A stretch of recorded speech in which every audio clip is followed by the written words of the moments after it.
Hi guys, so we're back today with the Miami Sci-Fi Festival with Vincenza from Vivid Reality Solutions. Hi V, how's it going today? Hi, it's going great. How you feeling? Chilling, good. Great day today here in Miami, celebrating movies and sci-fi. So we want to ask you a few questions today, V. Sure. In general, in what role do you work in the VR and AR industry? Okay, cool. Yeah, so we have a company called Vivid Reality. What we specialize in doing is digitizing real-world assets so that they can then be placed inside of synthetic worlds, essentially. So we've done this with locations.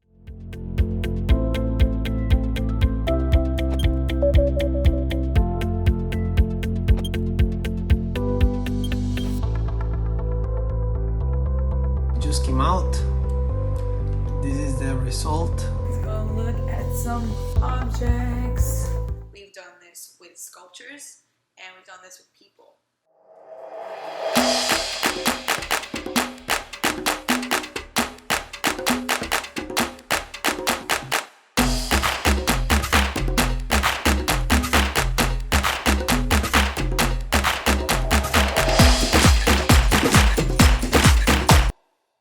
That's awesome. And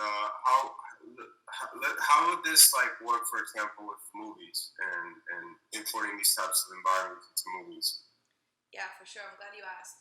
So basically, one of the use cases that I love is this idea of, if I'm in Miami and I want to go shoot a movie, just a scene in Mexico, right? I have to spend hundreds of thousands of dollars sometimes to bring all the equipment, bring my entire crew, hotels, tickets, food, just an insane amount of money just to travel to one space. And so what we've done is we've created a database of environments from all over the world. We have locations in Germany, Sweden, Brazil, Guatemala, California, Miami, and still collecting more. And we basically have these locations where people can film themselves and place them in these environments so that they don't have to travel all the way to Sweden to get a shot out there. So that's one of the use cases that I really love as with regards to the environments. Cool, very cool. Now that we're going back full circle, right? We're talking about the film industry and how it's gonna adapt to 3D and volumetric and all that. What would you hope to see in the future of those two spectrums? Like you mentioned, you want to do live broadcasting with virtual reality, right? What is Yes. that? Yeah, absolutely. So there's a twofold answer to this question. The first is that when it comes to live streaming in VR, I think it's absolutely critical because there's so many fears around the metaverse, right? After so many people watch Ready Player One, there's like, oh, what if we get sucked into this metaverse and we get disconnected from reality? And so I feel that one of the solutions to that is bringing it to life with live streaming inside of VR, because then you get to see real humans in there, and you get to see them maybe making a mistake or tripping or just doing human things that computers are not programmed to do, that artificial intelligence is not programmed to do, that avatars are not programmed to do. And so for me, it's about really infusing life and soul into this platform through live broadcasting, right? And one of my absolute favorite tools within immersive filmmaking is this ability to bring the viewer into the story and have them be a part of the story, right? So growing up, when we watched, our favorite superheroes, let's say Superman, right? It's like Superman's over there being epic and awesome and doing Superman stuff, and I'm over here just watching, just wishing that one day I can be as great as him. And so what immersive storytelling does is brings you into the story. And what immersive interactive storytelling does is allow you to play a role in the outcome of the story. So one, it requires increased engagement because you want to make the wisest decision in this story if it means saving the planet, right? So the increasement of engagement is the first aspect. And then the second aspect is the awareness that my choices matter, right? So what immersive and interactive storytelling does filmmaking does is bring that into our awareness by having us play a role in the story. You can be Superman's right-hand man. You can be Superman, right? You can be the villain. You can be there's so many different routes we can take it, but the point is that whatever you decide to do in relation to the character that you're being matters. And that's a really important awareness to carry with us outside of the one-off experience that we're getting. It actually becomes an ongoing experience as far as our character development goes, right? So that's one of my absolute favorite aspects of immersive filmmaking, and where I see XR and the filmmaking world really intersecting in a very powerful way.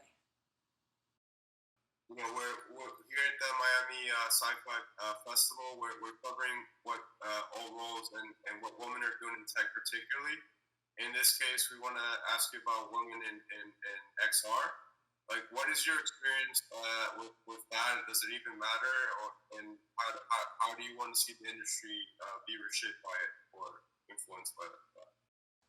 Yeah, so from my experience, it's really been the same across the board, whether I was working in high tech or in the filmmaking industry or any BS job that I had in high school or in college.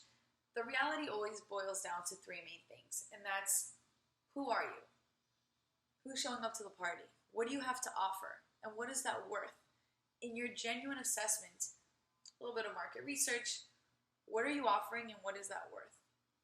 2, how communicative are you and how receptive are you when others are communicating?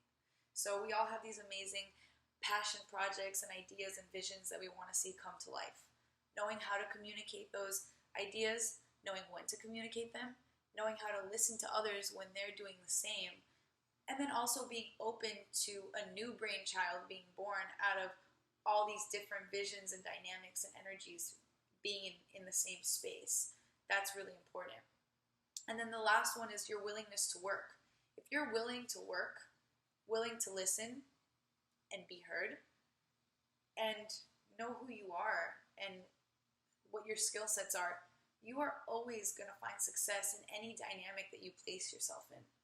And that's genuinely been my experience. Anytime one of those three things were off, the outcome was just not optimal. And I don't think that had anything to do with my sex or my gender. And I will say this, while the community is still not overflowing with women, there are far more women in high tech and in the filmmaking industries than we have seen over the last year. And that's been such an awesome thing to witness. And every time I do come across a woman in either of these industries, the energy between us is always super dynamic and upbeat and exciting. And I think in general, women just bring a refreshing energy into these spaces. And so all women are welcome and invited to tap in, to connect. If you are a woman in this industry and you're watching, feel free to use my contact information. I'd love to hear more about what you do and see if there's an opportunity for us to create something together. That's great. And, you know, I think without further ado, we should take a look at some of the work you've done. You have a really cool set of demos you want to show us, right? Yeah, absolutely. So just a quick intro into that. So basically, last year, a lot of festivals were canceled due to COVID. So we took one of our scans. This was absolutely experimental. It was really the first time we were testing the waters with all these ideas that we had about how to use the environments and how to put real people inside of them. And so we had one sensor, right? So here's the sensor, Xbox sensor. We had one sensor at the time. We actually had two. We had access to two sensors at the time. We did not have the processing power for two. So we had one computer that was powerful enough to capture the data. We set it up in a studio, and we ended up filming 25 local DJs in Miami in what's called volumetric video, and which is basically just video with depth, right? So you can walk around it, and placing them in this environment in Tulum, on the top of a temple in Tulum. And so this is the result of that.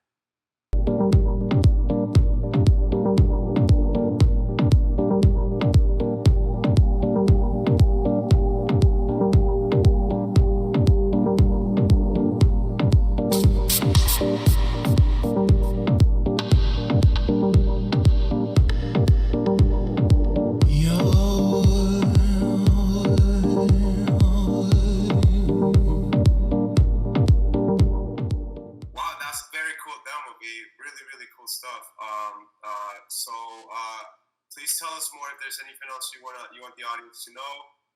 Otherwise it's like it's really been amazing talking to you, B. But please go ahead.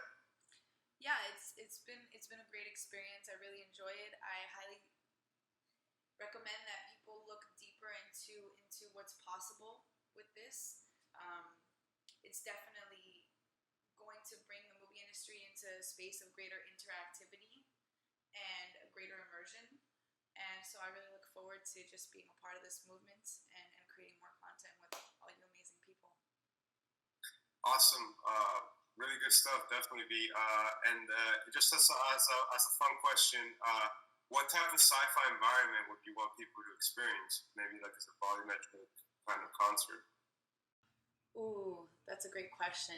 So for me, I've always had this dream of taking our team and traveling the world to some of these very hard to reach places, or cultural heritage sites, right? Like all these UNESCO sites that are absolutely gorgeous and are not always accessible to large groups of people, especially people in production or in event planning. I mean, these are sacred ecosystems, as is the rest of the world, but these are on a list, and they're very beautiful spaces, and they're spaces that we can go with our drones and our cameras, or just the drone, and scan and map and create environments for. So that would be a probable thing that's going to happen in the near future. That's one of our goals. And then the last one would be to send out drones that are powerful enough to go to outer space and then do some photogrammetry out there